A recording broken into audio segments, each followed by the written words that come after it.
मैं हमारे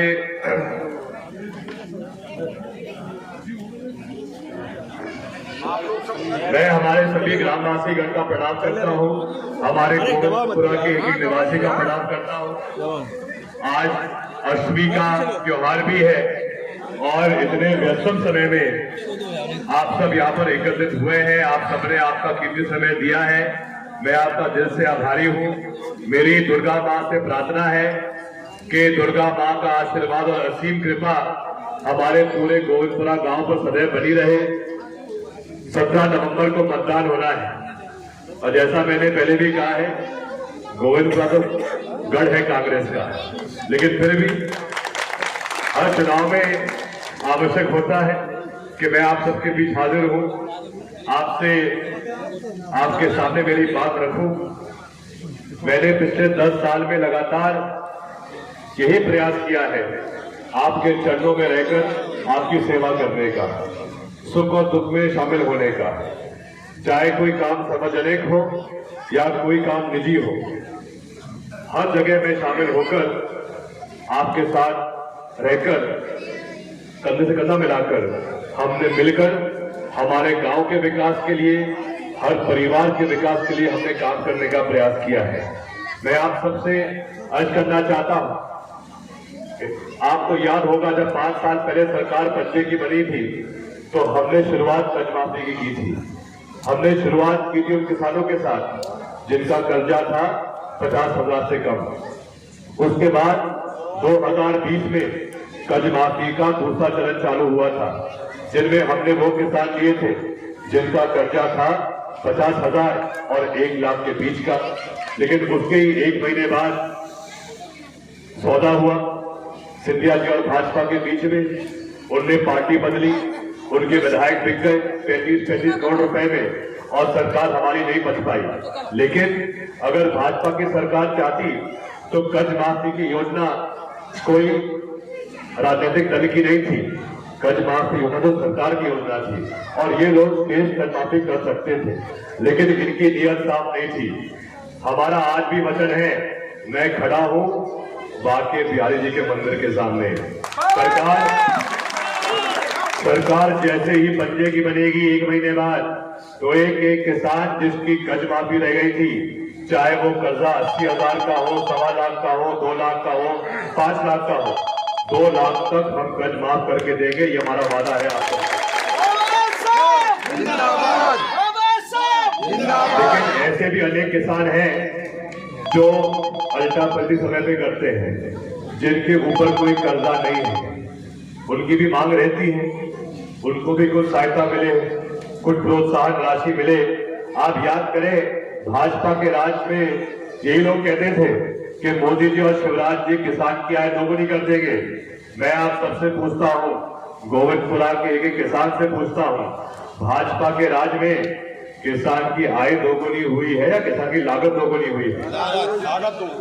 डीएपी के दाम दोगुने हुए हैं, खाद के दाम दोगुने हुए हैं, डीजल के दाम दोगुने हुए हैं और किसान का भाव जो मिलता था कांग्रेस की सरकार के समय, लगभग वही फसल का भाव आज भी है। ज्यादा कुछ अंतर उसमें नहीं हुआ है। और इसीलिए क्योंकि आज किसान ये पूछ रहा है भाजपा से कि ऐसा क्या कारण है जब किसान के पास गेहूं की फसल नहीं होती है तो गेहूं के दाम पहुंच जाते हैं 3,000, 3,500, लेकिन जैसे किसान के पास गेहूं की फसल आ जाती है और किसान मंडी पहुंचता है, मंडी पहुंचने तक वही गेहूं के दाम 3,000-3,200 से 1,900 पहुंच जाते हैं। किसान को उसकी मेहनत का उचित दाम नहीं मिलता है और इसीलिए कांग्रेस ने तय किया है, सरकार जैसे ही बनेगी और जब गेहूं खरीदी मार्च-अप्रैल में होगी तो खरीदी 1,800-1,900 में नहीं 2,600 में पूरे मध्य प्रदेश में की जाएगी। धान की भी हमने रेट तय की है 2,500 की, लेकिन अपने यहाँ तो कम ही धान की फसल होती है। शुरुआत हम करेंगे 2 फसलों के साथ में, लेकिन धीरे धीरे चाहे सोयाबीन की फसल हो, चाहे फसल मक्का की हो, उड़द की हो, इन सबको भी हम इस योजना के अंदर लाएंगे ताकि जो किसान मध्य प्रदेश का है उसको अपनी मेहनत का सही फल मिले। ये हमारा प्रयास रहेगा। अब हम आ जाए लाडली बहना पर। चर्चा है आज आम किसानों में कि शिवराज सिंह जी को 18 साल में कभी लाडली बहनें याद नहीं आई।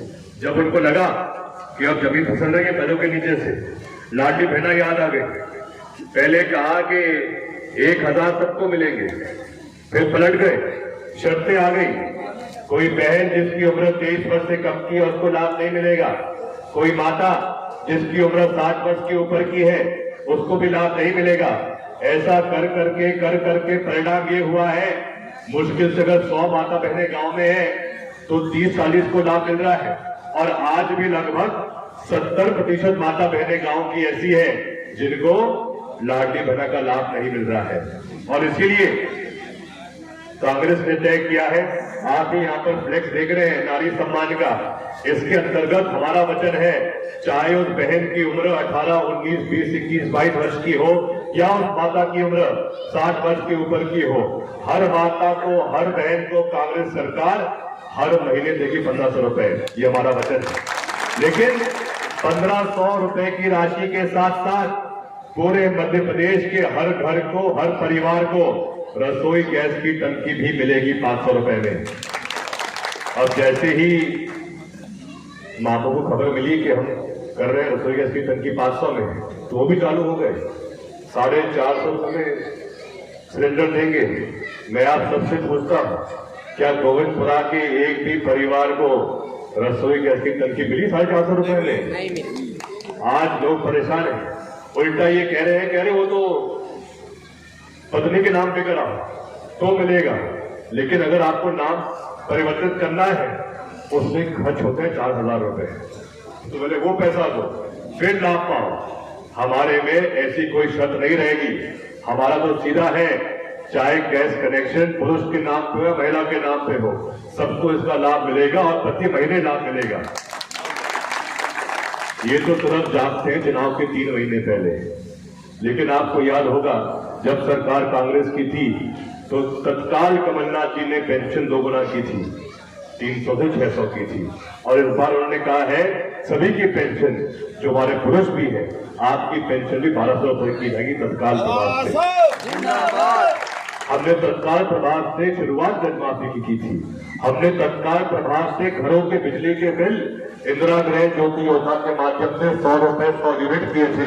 और इस बार जिसका उल्लेख इस पोस्टर पे है, प्रथम 100 यूनिट हर घर को, हर परिवार को मुफ्त में दिए जाएंगे और 200 यूनिट पर भी आपको आधा ही बिजली का बिल मिलेगा।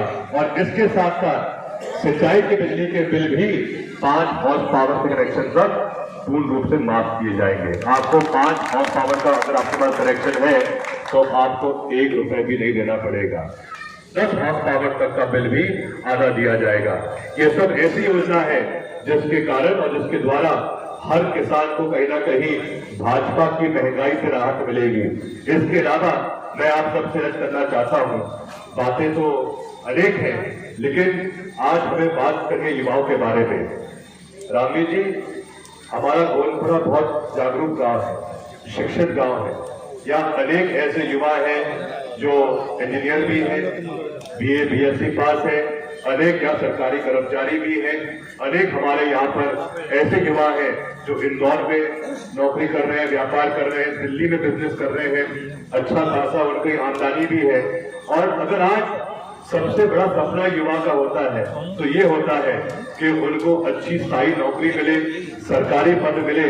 और आप याद करें, जो भी सरकारी पद आज दिन तक गांव में मिले हैं, चाहे शिक्षा कर्मी हो, चाहे पंचायत सचिव हो, चाहे रोजगार सहायक हो, आंगनबाड़ी कार्यकर्ता हो, आशा कार्यकर्ता हो, ये सब सरकारी पद किसकी देन है?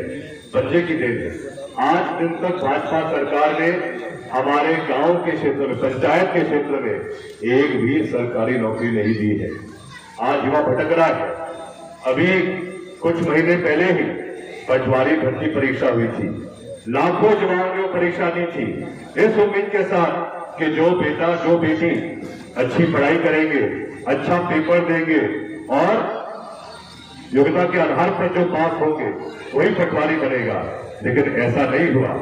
कुछ ऐसे लोग थे जिन्होंने 15-15 लाख रुपए देकर परीक्षा पास की, रिश्वत दी परिणाम क्या हुआ कि पूरी परीक्षा कैंसिल हो गई।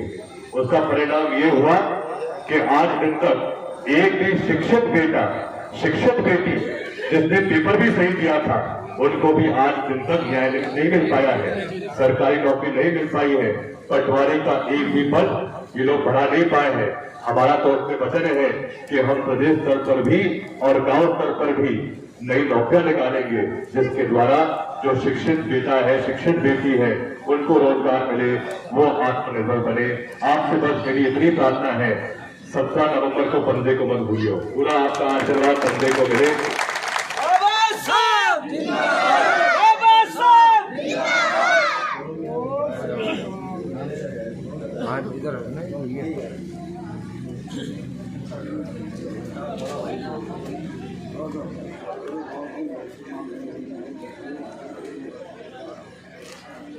हमारे